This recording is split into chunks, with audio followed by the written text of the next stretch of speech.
ಯುದ್ಧ ನಡೆದರೆ ಬೆಂಗಳೂರು ಸೇಫಾ? ಬೆಂಗಳೂರು ಟಾರ್ಗೆಟ್ ಯಾಕೆ? ತಜ್ಞರು ಏನಂತಾರೆ? ವಿಜಯ ಕರ್ನಾಟಕ ವೆಬ್ ವೀಕ್ಷಕರಿಗೆ ನಮಸ್ಕಾರ. ನಾನು ಶಿವಮೂರ್ತಿ ಸೊರಬ. ಈಗಾಗಲೇ ಭಾರತ ಪಹಲ್ಗಾಮ್ ದಾಳಿಗೆ ತಕ್ಕ ಉತ್ತರವನ್ನ ಕೊಟ್ಟಿದೆ. ಆಪರೇಷನ್ ಸಿಂಧೂರ ಹೆಸರಿನಲ್ಲಿ ಭಯೋತ್ಪಾದಕರ ವಿರುದ್ಧ ಸೇಡು ತೀರಿಸಿಕೊಂಡಿದೆ. ಪಾಕಿಸ್ತಾನದ ಒಳಗೆ ನುಗ್ಗಿ ನರ ರಾಕ್ಷಸರನ್ನ ಹೊಸಕಿ ಹಾಕಿದೆ. ಮುಂದೆ ಇನ್ನಷ್ಟು ದೊಡ್ಡ ದಾಳಿಗಳು ನಡೆಯುವ ಸಾಧ್ಯತೆ ಇದ್ದು ಎರಡು ದೇಶಗಳ ನಡುವೆ ಈಗ ಯುದ್ಧ ಸನ್ನಿವೇಶ ಸೃಷ್ಟಿಯಾಗಿದೆ. ಒಂದು ವೇಳೆ ಯುದ್ಧ ಶುರುವಾಯಿತು ಅಂದ್ರೆ ಬೆಂಗಳೂರು ಎಷ್ಟು ಸೇಫ್? ಅಲ್ಲಿ ಯುದ್ಧ ಆದ್ರೆ ಭಾರತೀಯ ಸೇನೆಯ ಹೃದಯವಾಗಿರುವ ಸಿಲಿಕಾನ್ ಸಿಟಿಗೆ ಏನು ಎಫೆಕ್ಟ್ ಬೀಳುತ್ತೆ? ಈ ಬಗ್ಗೆ ತಜ್ಞರು ಏನ್ ಹೇಳ್ತಾರೆ? ಇಲ್ಲಿದೆ ಕಂಪ್ಲೀಟ್ ಡೀಟೇಲ್ಸ್.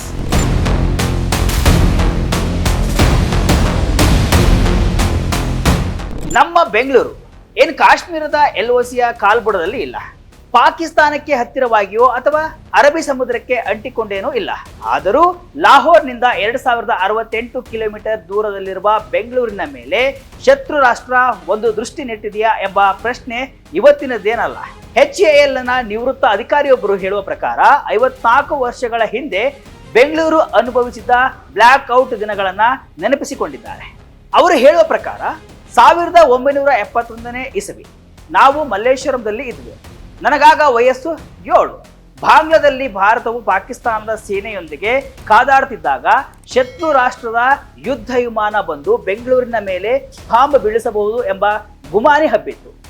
ಸೇನೆಯು ಬೆಂಗಳೂರಿಗೆ ಬ್ಲ್ಯಾಕ್ ಔಟ್ ಜಾರಿಯನ್ನ ಮಾಡಿತು. ಮನೆಯ ಬೆಳಕನ್ನ ಆಚೆ ಹೋಗಲು ಬಿಡ್ತಾ ಇರಲಿಲ್ಲ. ರಾತ್ರಿ 8 ಗಂಟೆ ಆಗ್ತಿದ್ದಂತೆಯೇ ಎಲ್ಲಿಂದಲೋ ಸೈರನ್ ಮೊಳಗ್ತಾ ಇತ್ತು. ಬೀದಿ ದೀಪಗಳನ್ನೆಲ್ಲ ಆರಿಸಲಾಗ್ತಾ ಇತ್ತು.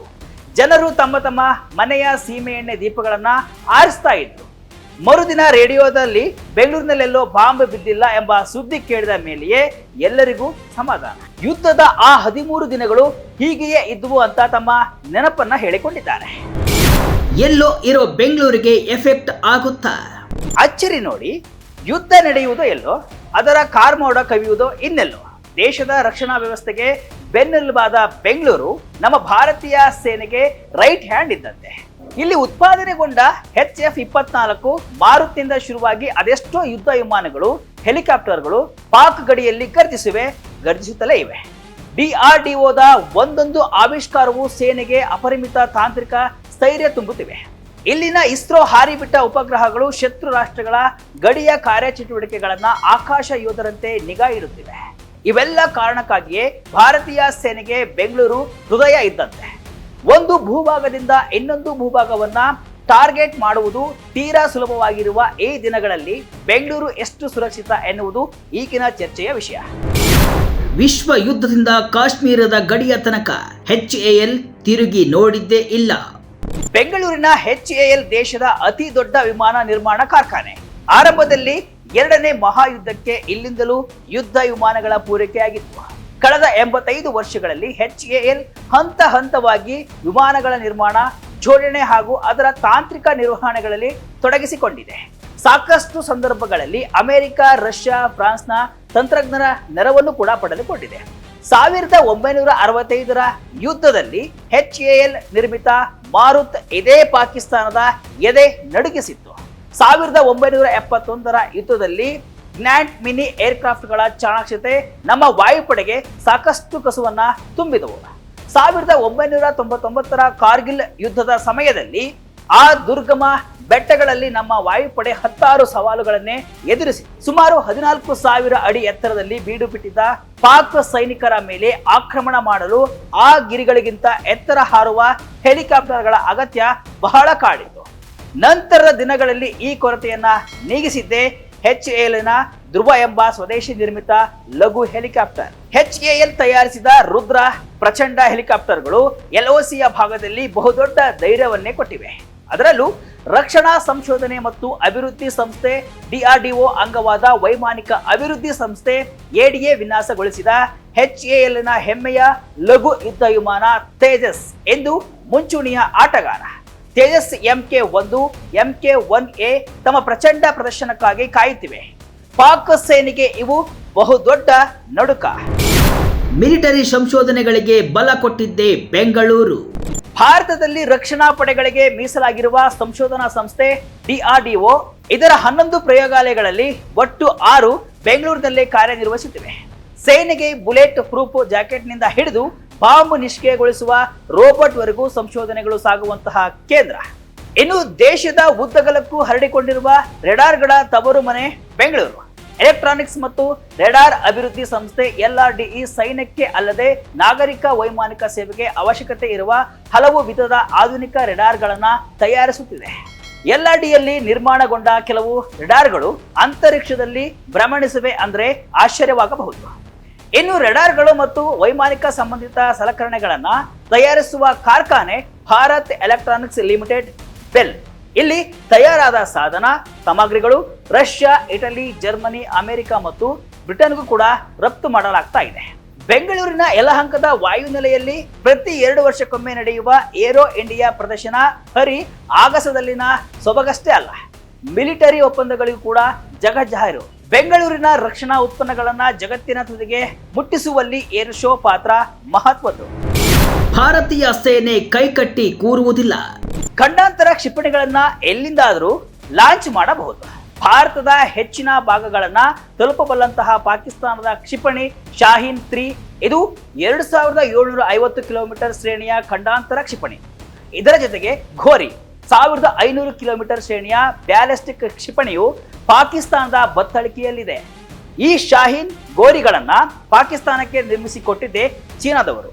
ನಾವು ಅಣುಬಾಂಬ್ ಇಟ್ಟುಕೊಂಡಿದ್ದೇವೆ ಭಾರತದ ಮೇಲೆ ಪ್ರಯೋಗಿಸಲು ಅಂತ ಪಾಕಿಸ್ತಾನದವರು ಮೊದಲಿನಿಂದಲೂ ಹೇಳುತ್ತಲೇ ಬಂದಿದ್ದಾರೆ. ಅಲ್ಲಿ ರಾಜಕೀಯ ನಾಯಕತ್ವ, ಮಿಲಿಟರಿ ನಾಯಕತ್ವ ಎಷ್ಟು ದುರ್ಬಲವಾಗಿದೆ ಅಂದ್ರೆ ಯಾವಾಗ ಬೇಕಾದರೂ ಅವರು ಇನ್ನು ನಮ್ಮ ಕೈಯಲ್ಲಿ ಆಗಲ್ಲ, ಕಡೆ ಅಸ್ತ್ರವಾಗಿ ನ್ಯೂಕ್ಲಿಯರ್ ಪ್ರಯೋಗಿಸಬೇಕು ಅಂತಲೇ ಯೋಚಿಸುವಂತವರು. ಆದ್ರೆ ಮತಿಗೇಡಿ ಪಾಕಿಸ್ತಾನಕ್ಕೆ ನ್ಯೂಕ್ಲಿಯರ್ ಅಸ್ತ್ರವಲ್ಲ, ಅದು ತನ್ನ ರಕ್ಷಣೆಗಿರುವ ಬಲವಾದ ಗುರಾಣಿ ಅಂತ ಯಾವತ್ತೂ ಯೋಚಿಸುವುದೇ ಇಲ್ಲ. ಯುದ್ಧ ತಡೆಯಲು ಅದನ್ನ ಬಳಸಬೇಕೇ ಹೊರತು ಅದೇ ಶಸ್ತ್ರಾಸ್ತ್ರ ಮಾಡಿಕೊಳ್ಳುವುದು ಶುದ್ಧ ತಪ್ಪು. ಈ ಕಾರಣಕ್ಕಾಗಿ 80 ವರ್ಷಗಳಿಂದ ಜಗತ್ತಿನ ಯಾವ ರಾಷ್ಟ್ರಗಳು ಕೂಡ ಅಣ್ವಸ್ತ್ರವನ್ನ ಈವರೆಗೆ ಪ್ರಯೋಗಿಸಿಲ್ಲ. ಯಾವಾಗ ಚೀನಾ ವುಹಾನ್ ಲ್ಯಾಬ್ನಲ್ಲಿ ವೈರಾಣು ಸೃಷ್ಟಿಸಿ ಜಗತ್ತಿಗೆ ಬಿಟ್ಟಿತೋ ಅಲ್ಲಿಂದ ಅದಕ್ಕೆ ಜೈವಿಕ ಅಸ್ತ್ರಗಳ ಮೇಲೊಂದು ಹಿಡಿತ ಸಿಕ್ಕಿದೆ. ಚರ್ಮ ಸುಟ್ಟು ಹೋಗುವಂತಹ ರಾಸಾಯನಿಕ ಅಸ್ತ್ರದಲ್ಲೂ ಕೂಡ ಚೀನಾ ಆಸಕ್ತಿ ಹೊಂದಿರುವ ರಾಷ್ಟ್ರ. ಈ ತಂತ್ರಜ್ಞಾನವನ್ನ ಅದು ಪಾಕಿಸ್ತಾನಕ್ಕೆ ಕೊಟ್ಟಿರುವಂತಹ ಅನುಮಾನವೂ ಇದೆ.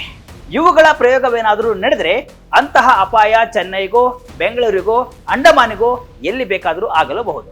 ಆದರೆ ಈ ಹಂತಕ್ಕೆ ಹೋಗುವ ತನಕ ಭಾರತೀಯ ಸೇನೆ ಕೈಕಟ್ಟಿ ಕೂರುವುದಿಲ್ಲ, ಅವರ ಹೆಡೆಮುರಿ ಕಟ್ಟಿರುತ್ತಾರೆ. ಈ ಬಾರಿ ಭಾರತದ ತಯಾರಿ ಅಷ್ಟೊಂದು ವ್ಯವಸ್ಥಿತವಾಗಿ ಇದೆ. ದೂರದಿಂದಲೇ ಗುರಿ ಮಾಡಲು ಪಾಕ್ನಿಂದ ಸಾಧ್ಯವೇ? ಹಾಗೆ ನೋಡಿದ್ರೆ ಈ ದಿನಗಳಲ್ಲಿ ದ್ವೀಪಗಳನ್ನ ಆರಿಸಿ ಕತ್ತಲಲ್ಲಿ ಕೂರುವ ಬ್ಲ್ಯಾಕ್ಔಟ್ ಅಪ್ರಸ್ತುತ. ಯುದ್ಧ ವಿಮಾನಗಳು ವಾಯುಗಡೆ ಪ್ರವೇಶಿಸಿ ದಾಳಿ ಮಾಡುವ ತಂತ್ರಜ್ಞಾನವೆಲ್ಲ ಹಳೆಯದಾಯಿತು. ಪ್ರಪಂಚದ ಯಾವುದೇ ಭಾಗದಿಂದಲೂ ಗುರಿ ಮಾಡಿ ಇನ್ನೊಂದು ಭೂಭಾಗದ ಮೇಲೆ ಕ್ಷಿಪಣಿ ದಾಳಿ ಮಾಡಬಹುದು. ಆದರೆ ಪಾಕಿಸ್ತಾನದ ಕ್ಷಿಪಣಿಗಳ ಗುಣಮಟ್ಟ ಇಷ್ಟು ಸುಧಾರಿತವಾಗಿಲ್ಲ.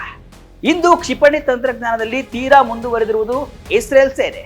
ಇಸ್ರೇಲಿಗೂ ಪಾಕಿಸ್ತಾನಕ್ಕೂ ನಂಟು ಇಲ್ಲವೇ ಇಲ್ಲ. ಅಮೆರಿಕದವರು ಪಾಕ್ ಜೊತೆ ಕೈ ಜೋಡಿಸುತ್ತಿಲ್ಲ. ಇಸ್ರೇಲ್ ಗುರಿ ಇಟ್ರೆ ಇಂತಹ ಕಟ್ಟಡ, ಇಂತಹ ಕೋಣೆಯಲ್ಲಿ ಇಂತಹ ವ್ಯಕ್ತಿಯನ್ನೇ ಟಾರ್ಗೆಟ್ ಮಾಡಿ ಪಡೆದು ಹಾಕುತ್ತೆ. ಉದಾಹರಣೆಗೆ ನಿರ್ದಿಷ್ಟ ನಗರದ ಒಂದು ಕಟ್ಟಡದೊಳಗಿನ ಕೋಣೆಯಲ್ಲಿ ಗಂಡ ಹೆಂಡತಿ ಊಟ ಮಾಡುತ್ತಾ ಕುಳಿತಿರುತ್ತಾರೆ ಅಂತ ಅಂದ್ಕೊಳ್ಳಿ. ಹೆಂಡತಿಯನ್ನ ಬಿಟ್ಟು ಗಂಡನಷ್ಟೇ ಹತ್ಯೆಗೈಯುವ ಟಾರ್ಗೆಟ್ ಫಿಕ್ಸ್ ಮಾಡಿದ್ರೆ 100% ಹಾಗೆಯೇ ಆಗುತ್ತೆ. ಇಸ್ರೇಲ್ ಕ್ಷಿಪಣಿಗಳು ಅಷ್ಟು ನಿಖರ. ಹೀಗಾಗಿ ಇಸ್ರೇಲ್ ಈಗಾಗಲೇ ಭಾರತವನ್ನ ಬೆಂಬಲಿಸಿರುವುದರಿಂದ ಪಾಕಿಸ್ತಾನಕ್ಕೆ ಈಗ ನಡುಕ ಹೆಚ್ಚಾಗಿದೆ. ಚೀನಾ ಹೊರತಾಗಿ ಬಲಾಢ್ಯ ರಾಷ್ಟ್ರಗಳು ಪಾಕ್ನ ಬೆನ್ನಿಗೆ ನಿಲ್ಲುವುದೇ ಅನುಮಾನವಾಗಿದೆ. ಬಾತ್ರೂಮ್ ಅಲ್ಲಿದ್ರೂ ORP ಸೂಚನೆಗೆ ಅಲರ್ಟ್ ಆಗಬೇಕು.